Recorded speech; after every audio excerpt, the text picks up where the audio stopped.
Student, Krishna institute of law में आपका हार्दिक स्वागत है।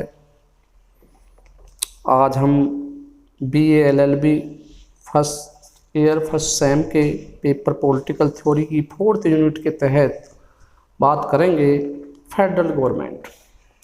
इससे प्रीवियस वीडियो में हमने जाना कि डेमोक्रेसी और आपका डिक्टेटरशिप सरकार जो होती है वो कैसी होती हैं। यहाँ पे हम बात करेंगे फेडरल गवर्नमेंट की। आज जो हमारा टॉपिक है आज के वीडियो में जिस पर हम चर्चा करेंगे फेडरल गवर्नमेंट। फेडरल गवर्नमेंट या संघात्मक सरकार कैसी सरकार होती है, इसका मुख्य विभाजन का जो आधार है वो ये है कि शक्तियों का विभाजन कैसे कैसे होता है।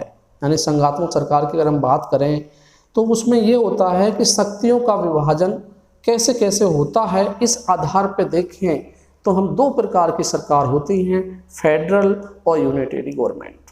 फेडरल गवर्नमेंट और यूनिटरी गवर्नमेंट यानी एकात्मक सरकार और संघात्मक सरकार, यानी शक्तियों का विभाजन कहाँ कहाँ है। इस आधार पर सरकार दो प्रकार की होती है, यूनिटरी गवर्नमेंट और आपका फेडरल गवर्नमेंट। यूनिटरी गवर्नमेंट में क्या शक्तियों का जो विभाजन है एक ही पॉइंट पर होता है या सेंट्रल गवर्नमेंट में आपका होता है, जबकि जो फेडरल गवर्नमेंट है उसमें शक्तियों का विभाजन राज्य स्तर पर और देश या स्टेट स्तर पर विभाजित होती हैं। यानी शक्तियां देश को भी होती हैं और शक्तियां आपकी राज्य में यानी दोनों में विभाजित होती हैं।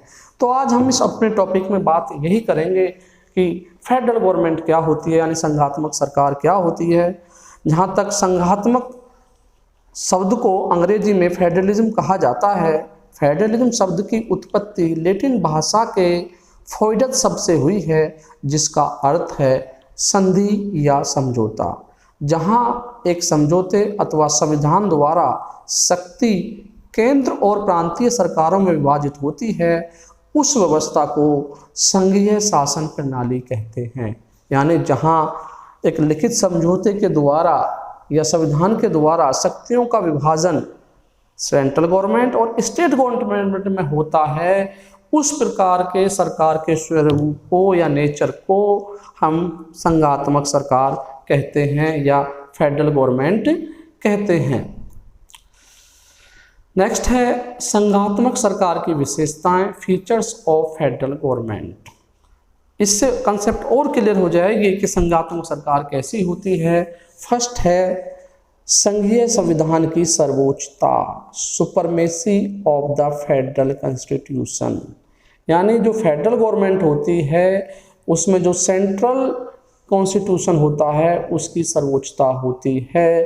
जैसा आपने छोटी क्लासों में पढ़ा भी होगा कि जहाँ फेडरल गवर्नमेंट होती है, कई बार राज्य और केंद्र में अगर किसी विषय या क्षेत्र पर विवाद हो जाता है तो वहाँ पर किसकी सुपरमेसी होती है या किसको सर्वोच्च पावर होती है, सेंट्रल गवर्नमेंट को। वही सेम स्थिति है कि इसमें संघीय संविधान को सर्वोच्चता होती है। नेक्स्ट विशेषता में संघात्मक सरकार की लिखित और कठोर संविधान।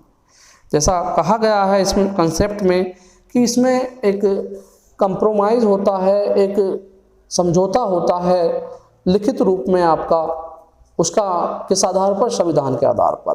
यानी संघात्मक सरकार में लिखित और कठोर संविधान होता है, यानी लिखित होता है। दूसरा इजीली चेंज नहीं होता वो आपका, जैसे आजकल देखते हैं अमेंडमेंट होते हैं लेकिन इतने इजी नहीं होते कि प्रक्रिया के तहत ही आप उसमें अमेंडमेंट कर सकते हैं, संशोधन कर सकते हैं। टू टाइप ऑफ गवर्नमेंट, यानी जो संघात्मक सरकार होती है उसमें सरकार के दो प्रकार होते हैं।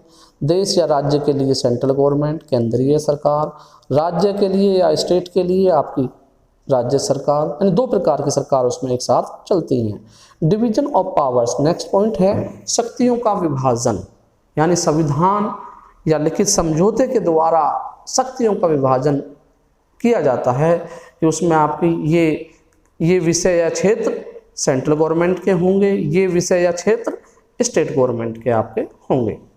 नेक्स्ट पॉइंट है मेरिट्स, विशेषताओं में आपका इंडिपेंडेंट जुडिशरी, स्वतंत्र न्यायपालिका। संघात्मक सरकार में न्यायपालिका स्वतंत्र होती है, पूर्णतः स्वतंत्र होती है, उस पर किसी चीज़ का कोई प्रभाव आपका नहीं होता, बिल्कुल स्वतंत्र रूप से वो कार्य करती है। ये भी संघात्मक सरकार की विशेषताएं हैं। नेक्स्ट है द्विसदनीय विधायिका का अस्तित्व, यानी संघात्मक सरकार में जो विधायिका होती है, जो लेजिस्लेचर होता है आपका, वो 2 सदनों में आपका होता है।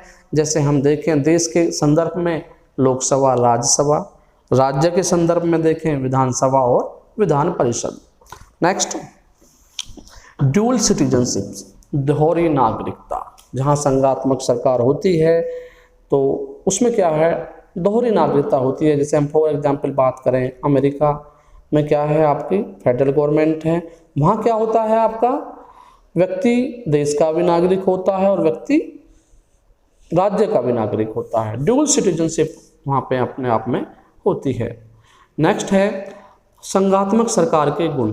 अभी हमने जाना कि संघात्मक सरकार की विशेषताएं क्या होती हैं, संघात्मक सरकार की क्या क्या विशेषता हैं, जिससे संघात्मक सरकार की जो अवधारणा है पूर्णतः स्पष्ट हो गई। नेक्स्ट अगर हम संघात्मक सरकार के गुण और दोष और समझ लेंगे या उन पर चर्चा कर लेंगे तो हमें पूर्णतः संघात्मक सरकार क्या होती है वो पूर्णतः स्पष्ट हो जाएगी। तो पहला पॉइंट है एकल निरंकुशता को रोकता है, यानी जो सिंगल आपकी निरंकुशता होती है उसको जो है फेडरल गवर्नमेंट रोकती है, वो उस चीज़ को बढ़ावा नहीं देती। नेक्स्ट नागरिकों की राजनीतिक स्वतंत्रता की रक्षा करना, protect the political liberty of the citizens, यानी जो फेडरल गवर्नमेंट होती है उसमें ये गुण होता है कि वो नागरिकों की राजनीतिक स्वतंत्रता की रक्षा करती है। उससे अपना कैंडिडेट चुनना, उसे अपने वोट देना, अपने पसंद के कैंडिडेट को वोट देना आदि इस प्रकार की स्वतंत्रता होती है।